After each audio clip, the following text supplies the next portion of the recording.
对不起了，我的教官，来世我一定不偿你。此时，另一个时空的夜晚，南鹤王朝的翼王府内，一袭淡紫色罗裙的女人静静地躺在床上。都一天了，你告诉本王，她怎么还不醒？回王爷，王妃的头部由于受到撞击，导致暂时昏迷，并无大碍。徐太医留宿王府，若她明日还不醒来，你的脑袋也不用戴在脖子上。被称作王爷的男人冷冷地吩咐，他便是这个王府的主人，南鹤皇朝最受宠的三皇子贺晨义，封号翼王。是，老臣保证，王妃明日一定会醒来。还不滚去开药方？是，老臣这就去。都下去吧。是。贺晨义坐在床边，既心疼又失落。他握住女人的手。月儿，你就真那么喜欢宋年吗？真的就不能试着接受本王吗？电光火石，时空交错，本该被炸死的林月，此时却有了意识。他努力的想睁开眼，却怎么都使不上劲儿，只好又沉沉的睡去。凌晨时分，他倏地睁开眼。我还活着？不可能啊！炸弹可是我亲手引爆的。林月，你醒了呀？头还疼吗？对不起，我不是故意要碰你的，我……林月缓缓地坐起来，眼神有些迷茫地看着眼前的人。教官，你怎么也在这儿？他惊喜地一把抱住了贺晨义，贺晨义吓得一动也不敢动啊！教官？什么教官？太好了，教官，我回来了！你穿成这样可真好看。贺晨义完全听不懂这些。徐太医，快去叫徐太医！不一会儿，徐太医拎着箱子跌跌撞撞地跑进来。快滚过来看看，王妃的精神有点不对。是，老臣遵命。哎呀，我这是造了什么孽呀？被请来医治这位主子呀？你们在说什么？林月表示他听不懂哎。贺晨义很是心疼他这样，以为他是受了打击，精神失常了。不怕，林月，让太医看看，很快就会好的，听话。太医，老臣，王妃。他开始感觉有点不对劲儿了，面前的人也都是一副古人的打扮。随着头部的刺痛感传来，他脑海里开始不停地切换着各种画面。他双手抱头不停地摇晃，看起来十分的痛苦。还愣着干什么？不要，别碰我！你们都出去！此时原主的记忆袭来，让林月习惯性的对着贺晨义大吼：你别害怕，我不碰你，让太医看一下好吗？我让你们都出去啊！好，我们都出去，你先休息，有事就让人叫我。贺晨义把屋内的人都赶了出去，自己也跟着出去，留下林月一个人坐在床上抱着头，不断的接受新的记忆。一阵刺痛过后，结合脑海中的画面和记忆，林月意识到她应该是穿越了。根据记忆，她是林尚书的嫡女，也叫林月，与贺晨义成亲数月。贺晨义苦追她多年，对她可谓是有求必应，但他喜欢的却是南鹤皇都有名的才子宋年。他对宋年的痴迷程度，整个皇都无人不知。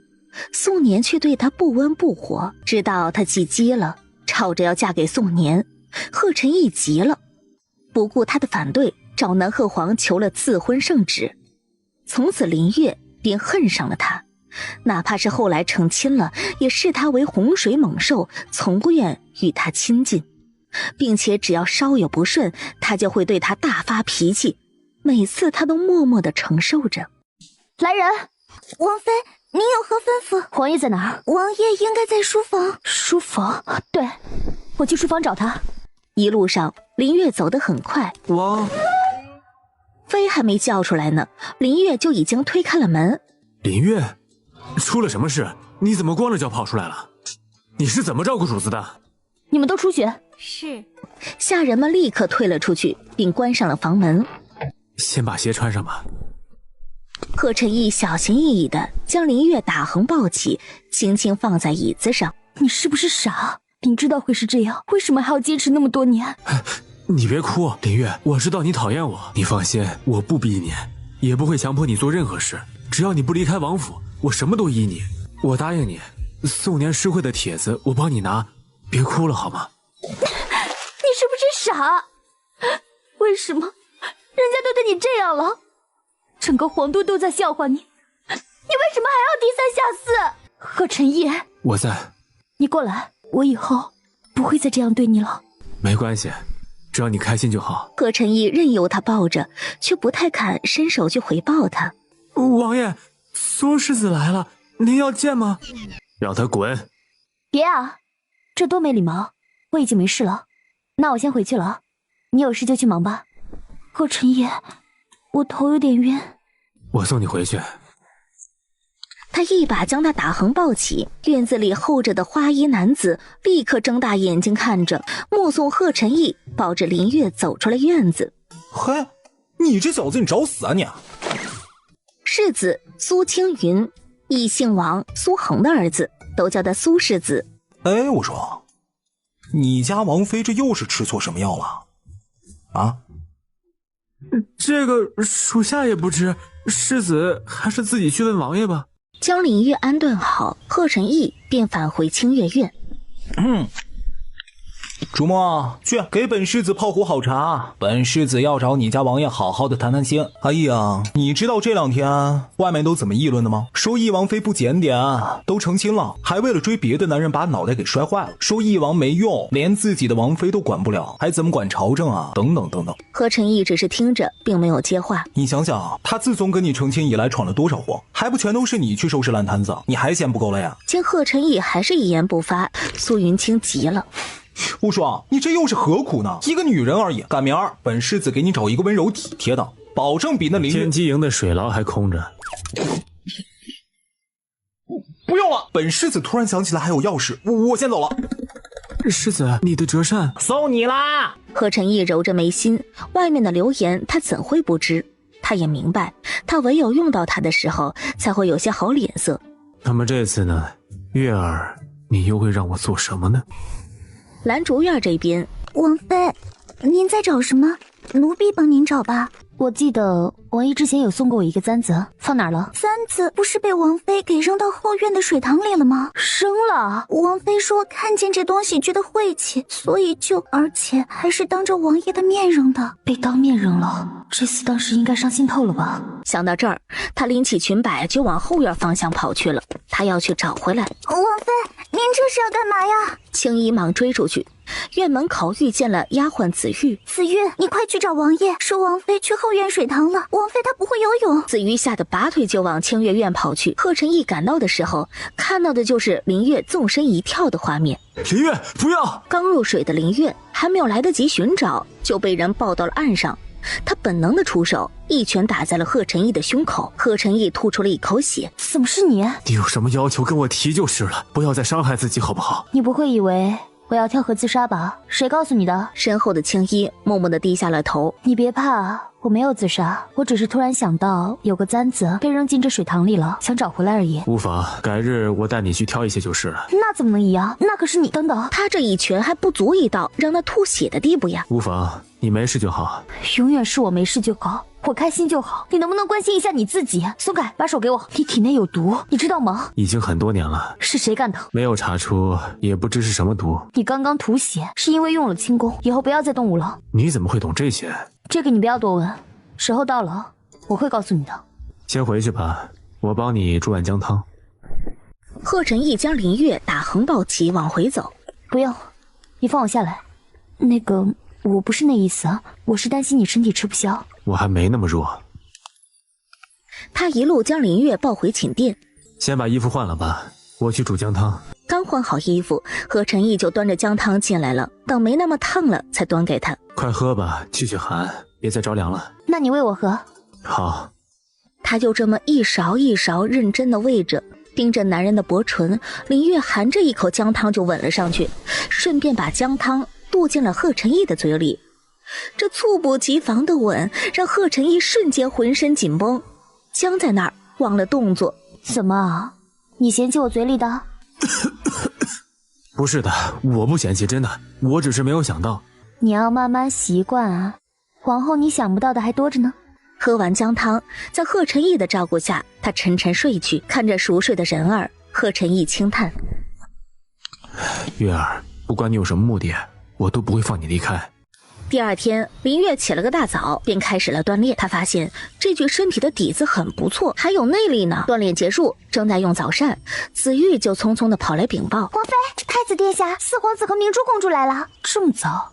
他们来干什么？带了些补品，说是来看望王妃的。看望他？他是来看他笑话的吧？没记错的话，宋年的消息可是这位明珠公主故意透露出来的。若非如此，原主不会坠马，他也就不会穿过来了。王府前厅，贺晨义与几人正在喝茶。公主贺明珠满脸的歉意：三皇兄，三皇嫂她醒了吗？我是来道歉的。见贺晨义没接话，他继续解释：三皇兄，我不是故意要害三皇嫂受伤的，我也没想到三皇嫂真的会去找宋年。太子也替明珠说起了话。太子和贺明珠是一母同胞，都是姜皇后所生。明珠不懂事，也是本殿没教好，所以特意带她来给你们赔个不是。三弟就不要再同她计较了。是啊，三皇兄，我下次不会再犯了。这欠道的不能说是毫无诚意，只能说是满是讥讽。他还在休养，不方便见客。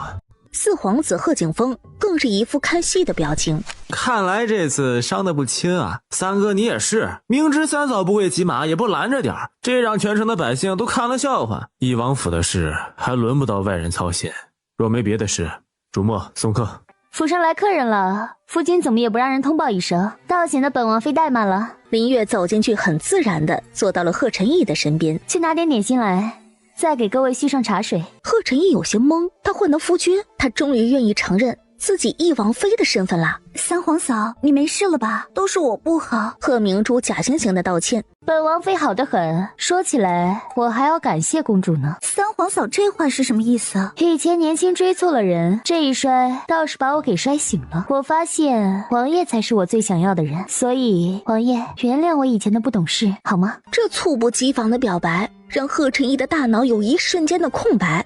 夫君，我从来没有怪过你。三人是组团来看笑话的，现在笑话没看着，倒是吃到了狗粮，这怎么能行？都说女人善变，果真一点不假。刚为了宋年摔坏了脑子，这又觉得三哥好。本王妃的善变可不仅仅如此哦。四皇子想尝试一下吗？话音落下的瞬间，发簪就插进了贺景峰的杯子。林月，你这是干什么？这就是你的待客之道？怎么办啊？本王妃一向善变又不讲理。见事态有点不对劲儿，贺明珠连忙出声：好了，四哥，三皇嫂刚刚醒来，需要好好休养着呢。我看咱们还是改天再来吧。太子也若有所思地看了一眼林月。既然三弟妹没事了，那我们就先告辞，改日在紫烟楼上摆上一桌，给三弟妹赔罪。四哥，走吧。回去的马车上，贺景峰发了好大的脾气。他林月算什么东西，敢如此对本皇子？我看八成是脑子摔坏了。本殿看未必，事出反常必有妖啊。会不会是因为三皇子在身边，他故意这么说的，好让三皇兄放松警惕？若他打算放弃宋年，开始接受三哥了怎么办？宋年诗会的帖子，找个时机送给他，本殿倒是要看一看他能够装到几时。对，这个机会本皇子不信他会错过。义王府这边赶走了碍眼的人，林月也舒了一口气。想问什么？你和明珠他们一向走得近，今日怎么这么不给他们面子是吗？贺晨义的沉默代表了默认。我不是一向喜怒无常的吗？你不喜欢我这样？不是的，我很喜欢，尤其是你主动唤我夫君的时候。那我这样对他们会不会给你惹麻烦？他们的麻烦远不及你的1/1000。这话说的他竟无法反驳。的确，那些朝堂上的麻烦，皇子间的明争暗斗都伤不了他分毫，将他伤得遍体鳞伤的只有林月而已。王爷，纳兰公子和世子来了，让他们在书房等着。不用了，本世子是来找林月的。林月懵了，找他又哪里惹到这位了？林月，你这个妖女，你说阿姨她哪里对不起你了？你要这么对她？林青，住口！你别拦着我，今天你就是把我发配了，我也要说。吼什么？本王妃还没聋，听得见。贺晨义想去拉苏云清走，却被林月制止，让他说我问你啊，你是不是瞎？他10年如一日的付出，你看不到吗？你整天只知道追的别的男人，你可知道他在外面给你收拾了多少烂摊子？你可知道他曾为了给你求情，跪在皇宫大殿门口整整1夜，一双腿险些都废掉了。还有呢？你又可知道有多少女人处心积虑要进翼王府，他都替你挡了。至今王府只有你一个女人，她堂堂一个王爷，做到如此地步，就算是块石头也该捂热了。偏你还要寻死觅活，你到底有没有心啊你？够了，云清，行了，云清，别说了。林月，你不要听他胡说，我没事的，你也不要生气，回头我一定惩罚他。血顺着手心就滴了下来。林月，你干什么？快去拿药箱。云清，道歉。不用，他说的没错。这时丫鬟拿来了药箱，贺晨义立刻替他包扎。贺晨义，对不起，这些都是我自愿的，你永远不需要说对不起。包扎完，他走到苏云清的面前。喂，你要干什么？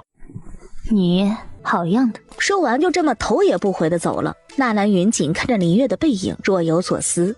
贺晨义等人回到清月院，他刚才是在夸我，这太诡异了，他还不如打我一顿呢。你这个要求倒是新鲜，不过这翼王妃似乎确实是有些变化。云清，没有下次了。好了好了，阿姨，她也是心疼你嘛。纳兰云锦打着圆场。知道了，先别说他了，快让云锦给你看看。苏云清之所以怒气冲冲的来王府，是因为收到传信，说贺晨义为了救林月运功吐血了。纳兰云锦把了脉，再往后还是要注意，解药上无头绪，不能大意。他好像真的有点不一样了。这么多年了，值得吗？你早晚就死他手里。他这么反常，指不定憋着什么大招呢。你居然还信他你？好了，云清，少说两句。阿姨她知道自己要什么。好，我先不说别的，就那个诗会你打算怎么做？还由着他去胡闹啊？沉默片刻，本王亲自陪他去。这时门外刘管家来敲门。王爷，王妃问您要不要同她一起用午膳。你看，我说什么来着？肯定是有阴谋。王妃还说了，若是2位公子不嫌弃，也可留下一起用膳。留下用膳。几人来到膳厅的时候，林月已经安排了丫鬟布菜了。见贺晨义来了，他立刻跑过去环上他的胳膊。你来啦，快用膳吧。你看嘛，这一会儿啊，指不定要让阿姨干嘛呢。纳兰公子也请坐吧。我呢？哪知林月只是傲娇的冲着他哼了一声。好了，都入座吧。这还有人呢。吃饭也堵不上你的嘴。我吃饱了。那个贺晨义，明天你有时间吗？看，我没说错吧？有，你说。那个，你明天陪我去趟林府呗。你要死啊！别人还吃不吃了？你处心积虑弄这么一出，就是想回林府啊？处心积虑？什么鬼？你们以为我要做什么？找宋年？几人的眼神仿佛在说：你以往不都是这样的吗？他捂着胸口安慰自己，不生气。谁让以前的林月案底太多呢？他这样动作，贺晨义连忙紧张的询问：可是有哪里不舒服？我没事，你就说明天去不去吧。好，明日我来安排。天早朝一结束，他就一刻不停地往回赶。回到王府时，林月刚刚起床，正在挑选衣服。你回来了，正好帮我看看哪件好看。你穿什么都好看。这太敷衍了，不行，一定要说一件。粉色那件和你头上的簪子相配。好，那就穿这件。待林月收拾好，来到院外，看到下人在将几大箱子的东西搬上马车。这会不会有点太多了？你是要将王府搬空吗？不多，别人有的你都要有，我不能让人看低了你。林月上前环抱住贺晨义的腰，将脸贴在他的胸前。贺晨义，谢谢你，有你真好。你真的觉得我好吗？那忘掉宋年，试着接受我可以吗？贺晨义在心里默默地问着。走，上马车，出发。吃吧，这些都是给你准备的。林月随手拿起一块塞在嘴里。哇，好吃哎！喜欢就多吃点儿。马车缓缓行驶在皇都最繁华的街道上，他一边吃着点心，一边拉开帘子，好奇地看向窗外。这儿还挺热闹。停下！竹墨平稳地将马车停下，前面不远处就是宋年的文轩坊。他只是看了看，就放下了帘子。走吧。闻言，竹墨立刻驾起马车，继续前行。那是文轩坊。那又怎么了？看见宋年你很紧张。林月，我这辈子什么都不怕，唯一怕的就是你离开我。叫名字太生疏了，往后就叫我月儿吧。还有，你也不用紧张，我说你是我想要的那个人，是认真的。好，王爷，林府到了。此时林府外已经聚集了不少的百姓，人们纷纷都在小声的议论。林月要的就是这效果，他要让百姓们看到他带着贺晨义回门了。贺晨义率先走下马车，然后将林月扶下来，人们纷纷跪下行礼，给翼王请安。见他们走了过来，也都跪下行礼。臣等给王爷请安，给王妃娘娘请安。岳父大人不必多礼。父亲、母亲，这使不得，快快请起。你现在已经是翼王妃了，身份尊贵，这规矩不能乱啊。那咱们进府里说。进到林府大厅，他扑通一声跪在地上。月儿，你做什么？贺晨义赶忙去拉林月起来，被他制止了。女儿给父亲、母亲请安，是女儿不孝，直到今日才回来，让你们担心了。你还知道回来？好了，女儿都认错了，你还摆什么脸色？把女儿气走了，我可不依你。你问问他，都做什么了？既已为人父，怎可再去纠缠他人？他对着贺晨义行了个大礼。老臣教女无方，给王爷惹了如此麻烦，也给皇室丢了脸，老臣有愧。贺晨义立刻扶起林尚书。岳父大人言重了，本王并未怪罪，月儿她还小。老臣感激王爷，只是宫里那关，怕是不好过呀。岳父大人放心，宫里本王自会应付，不会让月儿受苦。多谢王爷，老臣感激不尽。父亲，女儿知错了，女儿定会好好和王爷相处，不会再让王府蒙羞。好了，快起来吧，地上硬，别伤了膝盖。王爷，您用茶，老臣已经着人备了膳。王爷若是不嫌弃，便留在府上用膳吧。贺晨义并未接话，而是第一时间看向林月。当然好啊，我想吃母亲做的糖藕饼了，王爷一会儿也尝尝。好，听月儿的。陈林泽、陈林浩，给王爷王妃请安。门外走进来两个青年才俊，这是林月的两个哥哥，大哥林泽，二哥林浩。大哥、二哥，哟，还认识我们呢，那就说明还没摔傻呢。胡说什么？一天天的没个正形。你们来的正好，陪王爷聊聊天，我去准备午膳。大哥林泽冲着贺晨义行了一礼。王爷，臣有几句话要和小妹说，还望王爷见谅。小妹，跟大哥到书房来。那个大哥，我跟你们一起吧。大哥林泽一个眼神看过来，林浩立马就怂了，他耸耸肩表示无能为力。林月只好乖乖的跟在大哥身后。林府书房内，林泽在写着字儿，林月站在边上静静的磨着墨。小妹，是大哥。听闻摔得不轻，可休养好了？大哥，我知错了。大哥问你，你可是非宋年不可？你可是当真无法接受王爷，也不愿继续留在王府？若给你机会留在宋年身边，你可想与王爷和离？大哥，以前追着宋年都是我年少不懂事，这次醒来之后，我想明白了，我打算放弃宋年，留在王府好好生活。你当真如此决定？可要想好了，不后悔。当真，大哥，我想过了，我并不了解宋年，顶多算是被他的才华所吸引。再说，宋年若真对我有意，便不会对我置若罔闻这么多年。既然无意，便是我如愿留在他身边，也是自讨没趣。既如此，那便随你的意愿，只是往后切记，不可再莽撞行事。我知道了，大哥。王爷那边，你又打算如何？既然已经成亲，自然是不能和离的。我会好好待在王府，试着接受王爷。因为不放心而找过来的贺晨义，他刚好听到了最后这几句话。哟，王爷，您怎么在外面不进去啊？那个大哥，父亲让我来告诉你们，可以用膳了。林泽点头，对着贺晨义行了一礼。王爷，请。几人各自怀着不同的心情前往膳厅。膳厅的餐桌上摆满了林月爱吃的餐食，林尚书因为爱女回府，所以也开心的小酌了几杯。贺晨义依然是坐在林月的身边，帮她夹菜，细心的剔除鱼刺。林夫人看着这一幕也很是欣慰，这一王天之骄子，待他女儿又是真心不错。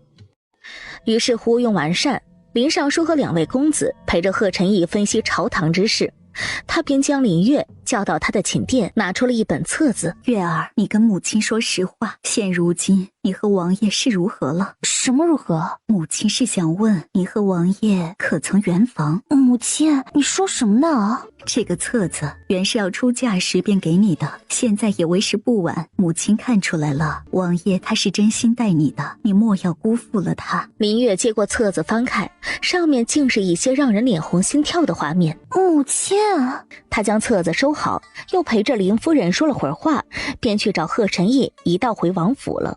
林府大门口依然是聚集了一些围观的百姓。竹墨将马车套好，地上放好凳子。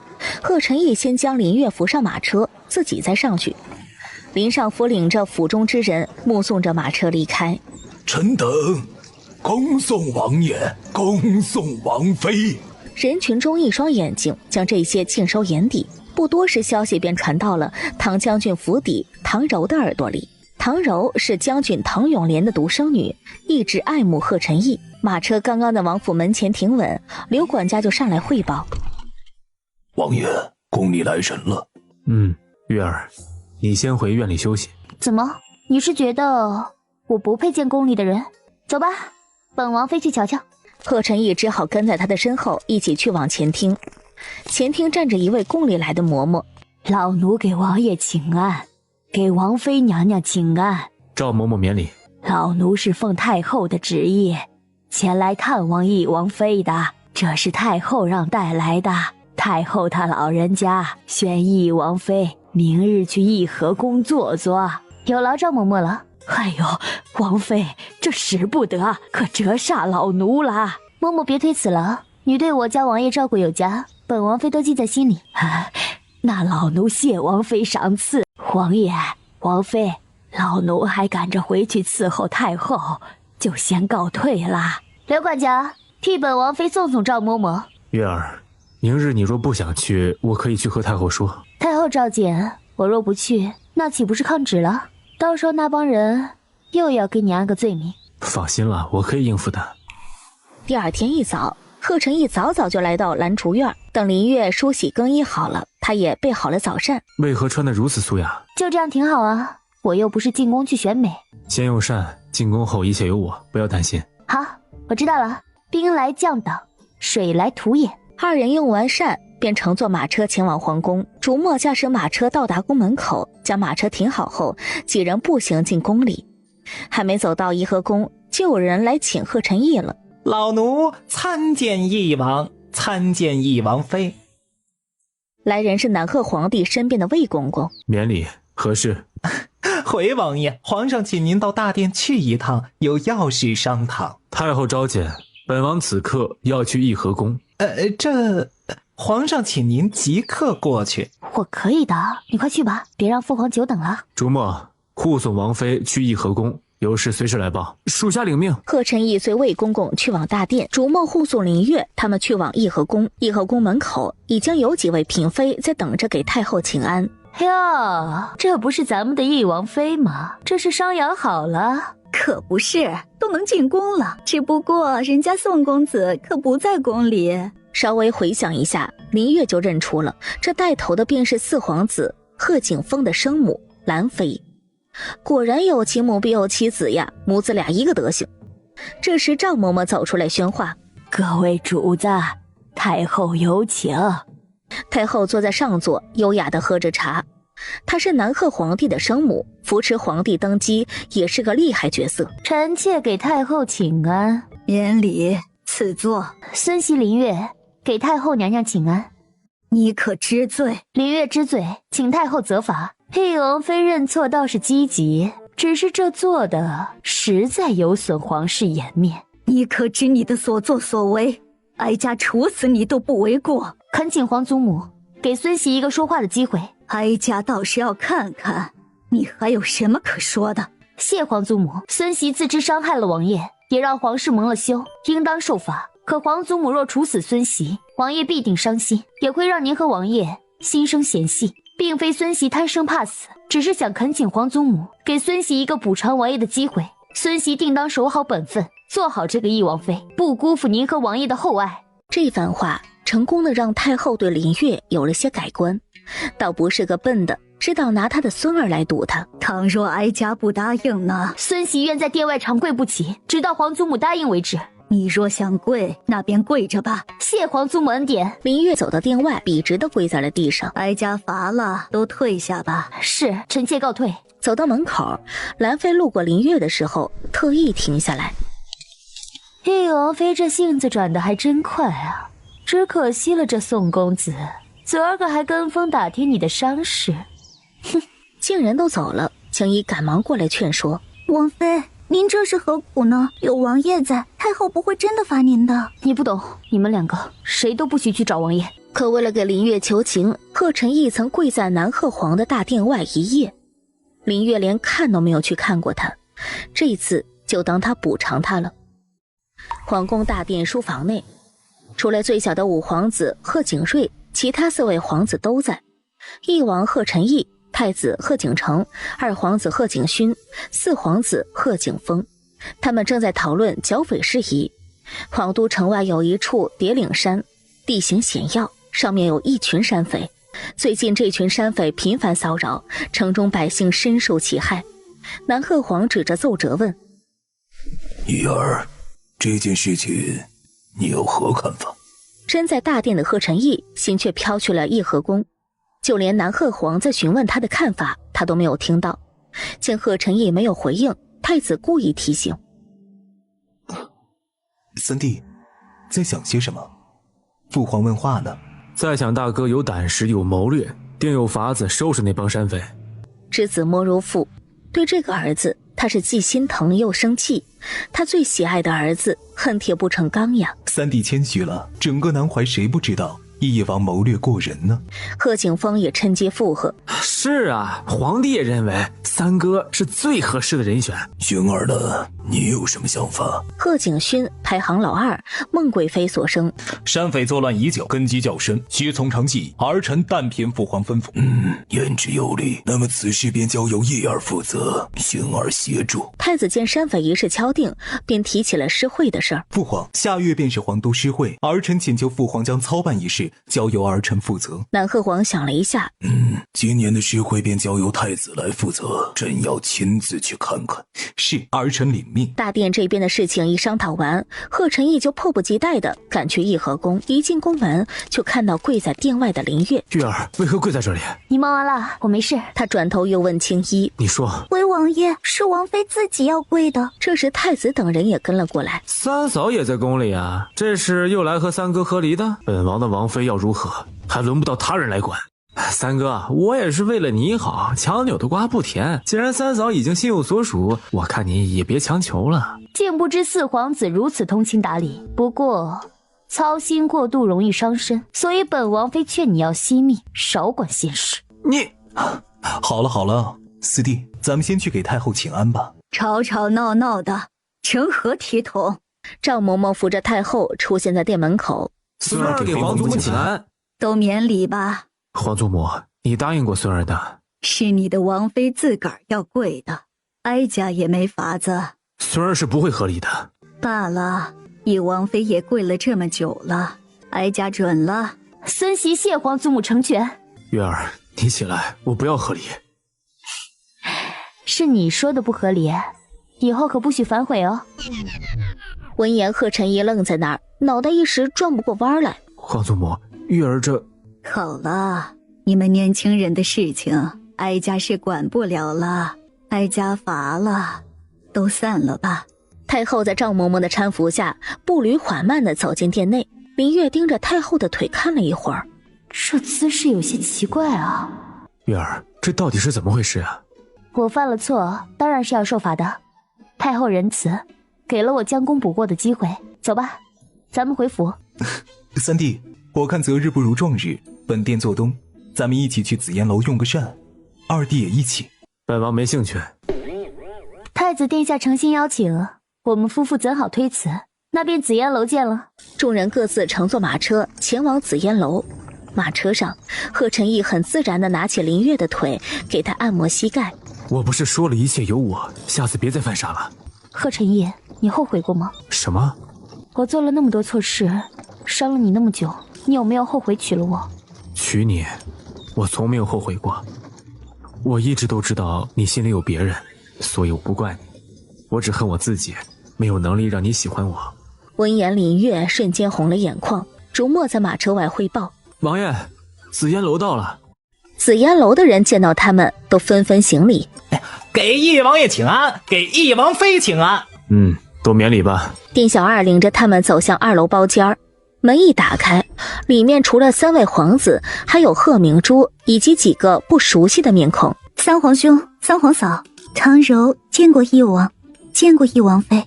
唐柔，哦，是唐将军的独生女。不过这唐柔看贺晨义的眼神不对劲啊，潜在情敌啊，这是。还没等开吃呢，就又有人进来了。臣等给太子殿下请安，给各位皇子请安，给义王妃请安。来人是宋年和他的好友徐玉哲。宋公子，许公子，不必多礼，快入座吧。哟，宋公子，怎么不见你那美人表妹啊？听闻好事将近，要提前恭喜啦！在场的人表情都十分的精彩，都在等着看林月会如何发疯。林月抬头扫视了一圈，他端起酒杯，缓缓地开口：听闻宋公子才气过人，下月诗会可别让人失望哦。说完一饮而尽。宋年也礼貌性地喝了一杯。三皇嫂这话说的好像不认识宋公子一样。你说的没错，我对宋公子的确是认识，也不认识。闻言，一向低调的贺景勋不由得看脸林月，倒是有趣。他难得的开口：哦，三弟妹这话倒是新鲜啊。什么新鲜？我看三皇嫂就是乱说，根本听不懂。林月对着贺明珠轻蔑一笑：你这辈子是没机会懂了。徐宇哲仔细打量着林月，为什么这义王妃给人的感觉不一样啊？贺晨义猛地拍了一下桌子，茶杯都被震得晃动了下。眼睛若是不想要了，本王不介意帮你抠下来。徐宇哲吓得立马收回目光。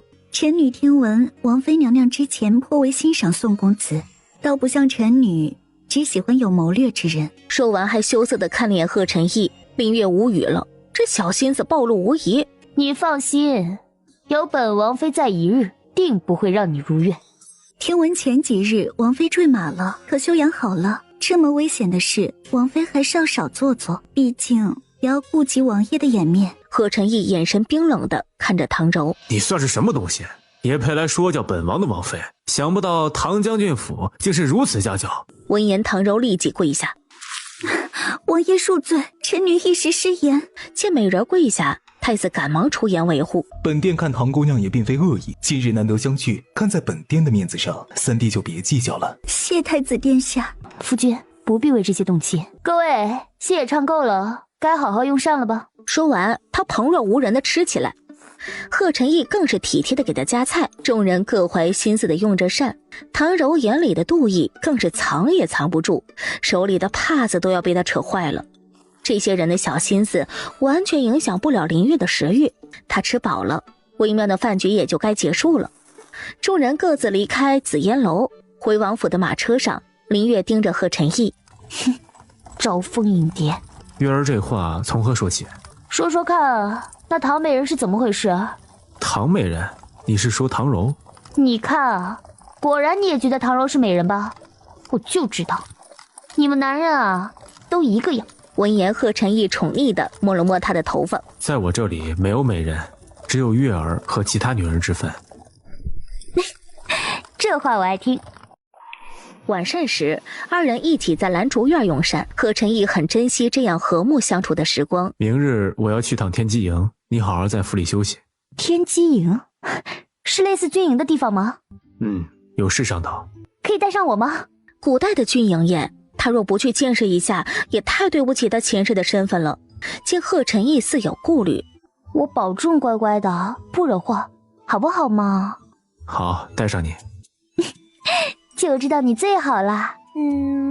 次日，林月起了个大早，用完早膳，他便跟着贺晨义去往天机营。为了行动方便，他特意简单装扮，梳着简单的发髻。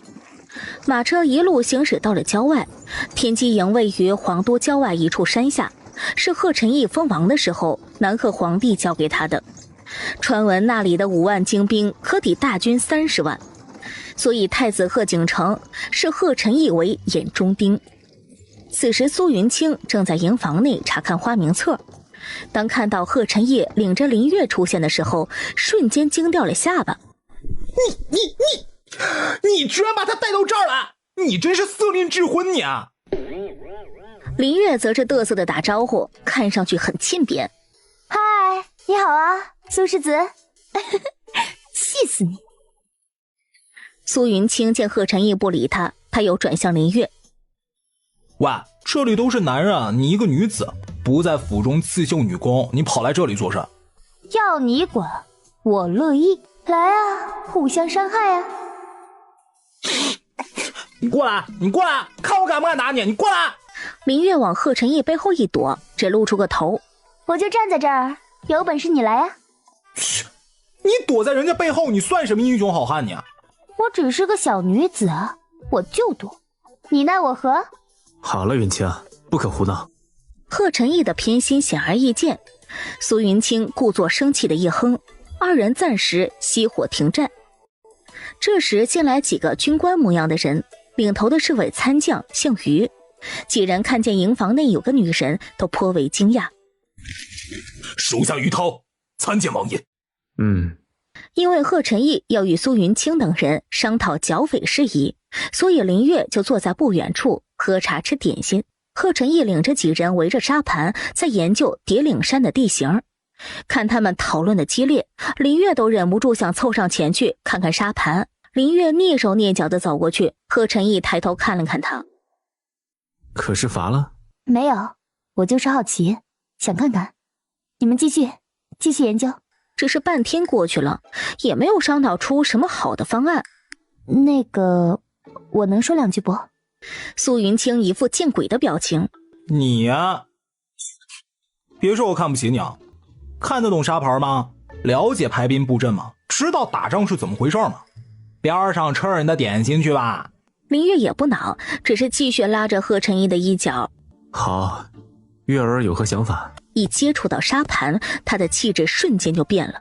他指了指叠岭山匪徒的所在地。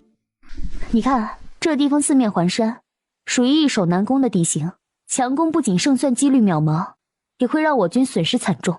我建议智取，最近这伙匪徒频频出动，说明他们缺银子。我们不妨兵分几路来分散他们的兵力，先散布消息，天黑之后由一路人马假扮商队，吸引他们的注意，咱们在山下提前设伏，放他们进入包围圈之后再行动。他指了指后山的方向，找几个会轻功的弓箭手，从后山上去偷袭山寨，吸引他们的兵力，箭上最好能带火，再有一队人从正面强攻。接着他又指了指左右各2处标记，分别在这2个地方安排一些弓箭手配合强攻的人，还要在他们下山的必经之路上安排一部分人手堵住他们的去路。然后他自顾自地讲，完全没有注意到沙盘周围的人目瞪口呆的表情。当然这只是大方向，具体细节部署以及如何实施还是要你们来斟酌的。说完抬起头，看到的就是几个人面面相觑的样子。怎么了？是不是不可行啊？当然我只是随便分析，你们若觉得不行可以不采纳。苏云清合上吃惊的嘴巴。你真的是林月？你不会是冒牌的吧？你有病啊！我不是林月还能是谁啊？你才对我了解多少啊？我只是以前没有展现出来而已。想不到王妃娘娘竟有如此谋略，属下佩服。贺晨义略思考了一下，便做了安排。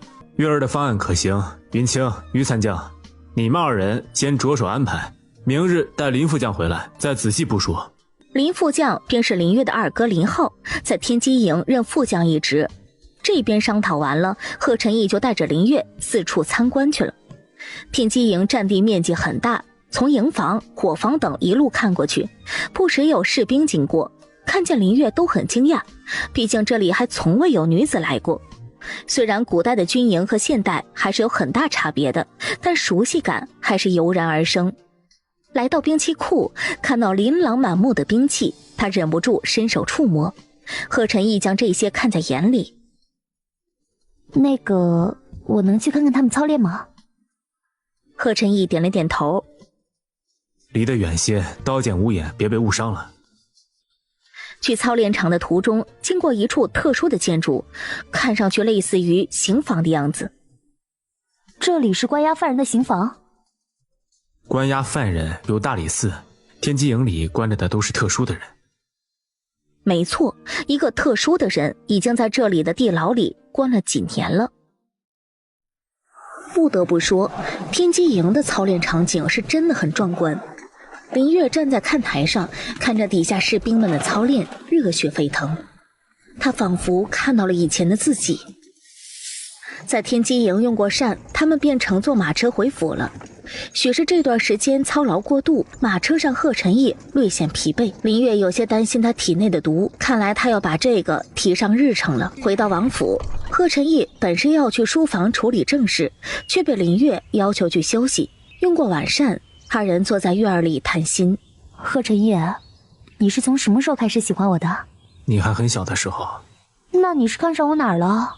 这么坚持要娶我？你很好，你只是还没有长大。闻言，他将头靠在贺晨义的肩上，贺晨义伸出手，轻轻地揽住他的手臂，二人就这么静静地坐着。不多时，林月竟然睡着了。贺晨义将她抱回床上，给她盖上被子。月儿，以前的事你怕是已经不记得了，没关系，我记得就好。林月一觉醒来已经是早上了，经过这些天的休养以及锻炼，她身体状态恢复得很不错。等他收拾好，贺晨义也上朝回来了，还准备好了早膳。这若放到现代，妥妥的居家好男人呢。用完膳，他拿出一个盒子递给林月。不久前看到这个顺手买了，你看看可还喜欢？林月接过盒子，打开一看，里面躺着一把小巧的匕首。好精致的匕首。他眼里的光芒证实了贺晨义的猜测，他果然是懂的。这是给我的？贺晨义点点头。带在身上防身，最近城中不太平，这几日我会比较忙，你若是出门，尽量多带些人。我知道，你安心去忙剿匪的事，我可以照顾好自己的。他将匕首收好，给了贺晨义一个大大的拥抱。这礼物送得深得他心，他正好想要一个武器防身呢。贺晨义万般不舍地离开兰竹院，他其实很不放心。林月醒来后的这几天带给他太多的惊喜，越是这样，他越害怕，怕哪天忙完回来，发现他已经离开王府了。尝过了拥有的美好，若再失去，他真的怕承受不住。朱颖，护得周全。树上跳下一黑衣人，单膝跪地。是，属下领命。贺晨义去往天机营部署排兵事宜，散布消息、假扮商队的事儿都交由贺景勋负责。同时太子贺景成那边也没有闲着，今年诗会皇帝要参加，他肯定要安排的万无一失。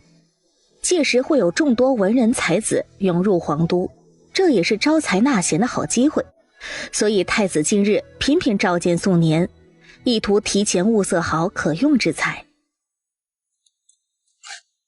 此事就拜托宋公子多费心了。太子殿下言重了，这本也是臣的分内之事。谈好了这事儿，太子又把话题转到了林月身上。宋公子这2日可有见过翼王妃吗？本殿瞧热，那日翼王妃对宋公子不似之前那般执着了。太子殿下说笑了，臣与翼王妃并无甚瓜葛。作为被讨论的对象，林月此时正百般无聊地坐在躺椅上翻着兵书。贺晨义不在府里，他还真有些不知道干什么。他在想能为贺晨义做些什么，突然脑海里出现了那天太后奇怪的走路姿势。青衣，奴婢在。王妃有什么吩咐？让刘管家备车马，本王妃要去义和宫。不多时，刘管家就备好了马车。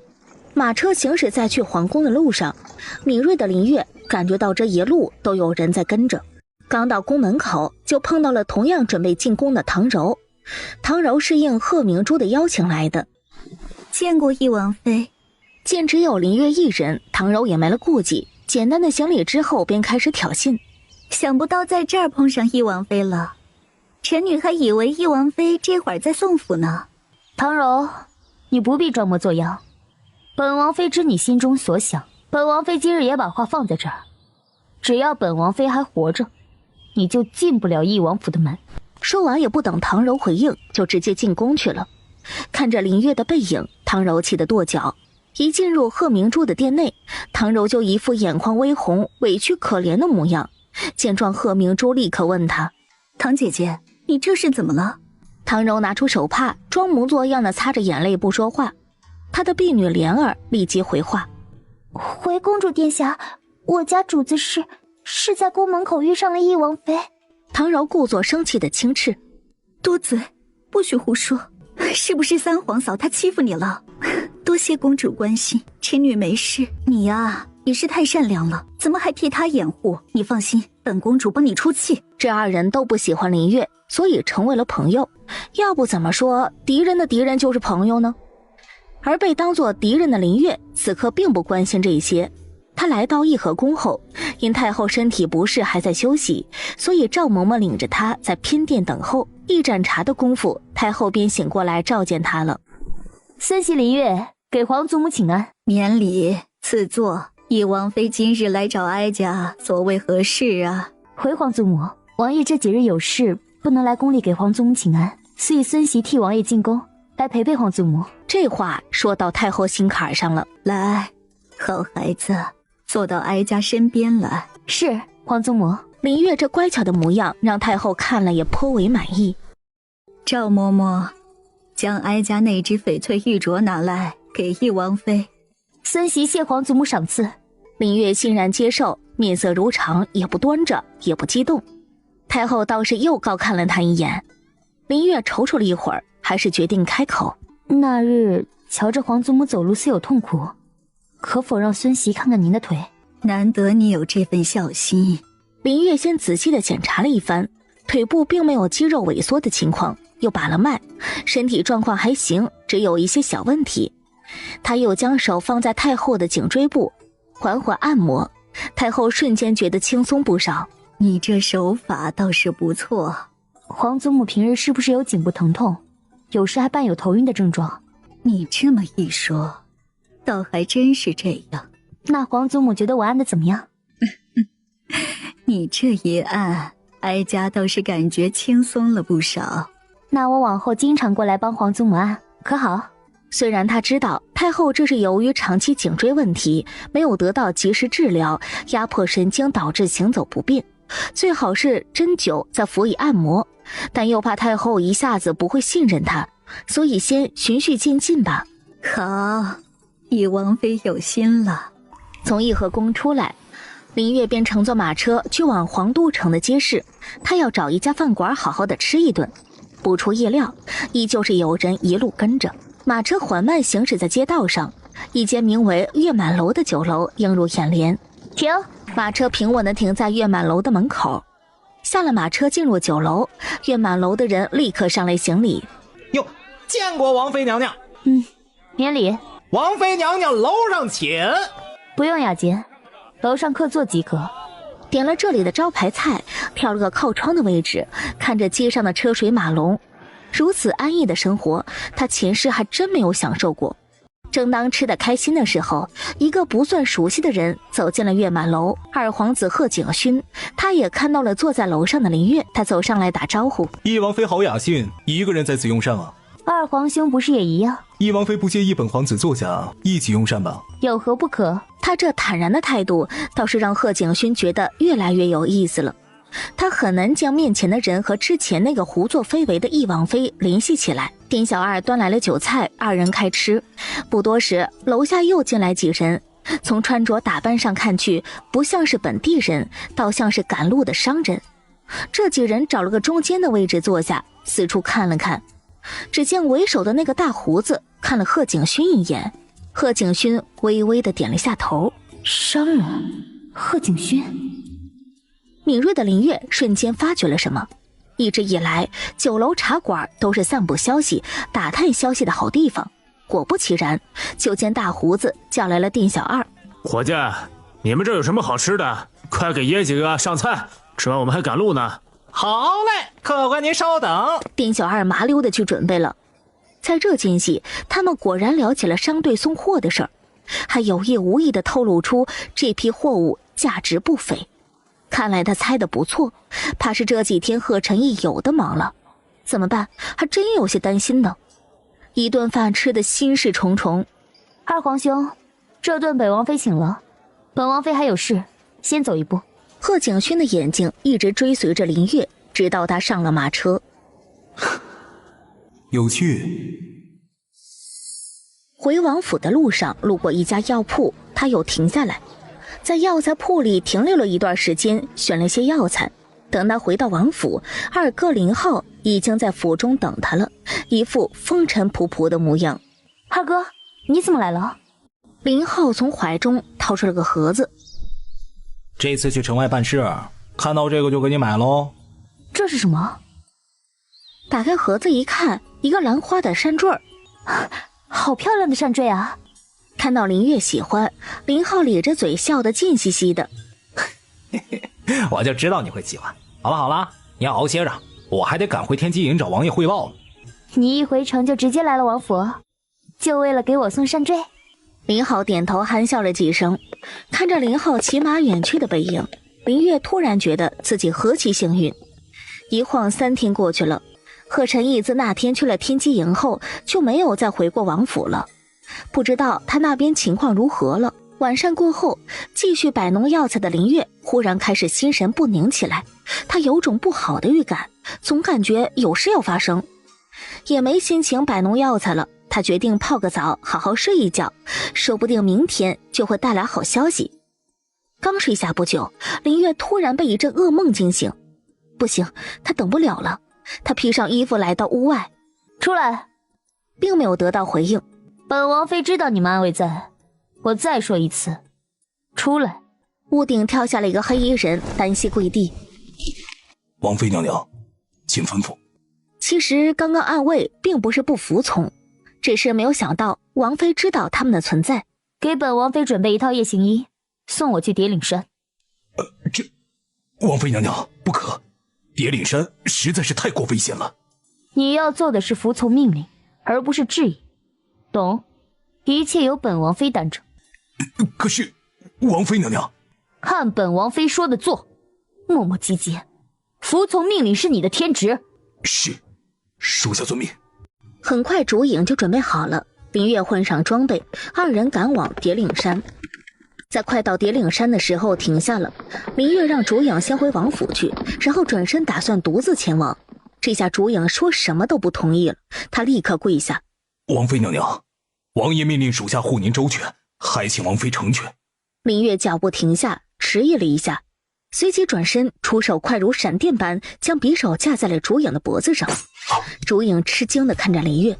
本王妃警告你，今晚的事一个字都不许说出去，否则绝不轻饶。远远的就能看到山顶上着起的火苗。二人悄悄地潜入山坡。虽说林月不会轻功，但他常年在深山老林里训练，经验丰富，轻松地躲过危险。他缓缓移动到一个石头旁边，观察着战况。因为人员分散，要找到贺晨义他们并不容易。他转头小声对烛影吩咐：不要轻举妄动，不要暴露自己的身份，更不要干扰我的行动。还有，保护好自己。保护好自己，这几个字儿直击烛影的心。作为一个暗卫，从来都是以保护主子为天职，还从没有人对他说过保护好自己。就像林月边隐藏边移动，每当遇到逃窜的山匪，他就会伺机出动，将其制服。从来到叠岭山开始，他带给烛影的震撼就没有停过。不仅惊讶于他的勇气，反应灵敏，心思缜密，还对他使用的招式好奇。近身搏斗的身手太诡异了，跟他交过手的山匪，不是被卸了胳膊，就是被废了腿，出手那叫一个狠辣呀！因为他吩咐过，所以烛影不敢干扰他，只是配合他作战。一直到快接近山顶了，林月也没有看到贺晨义他们的身影。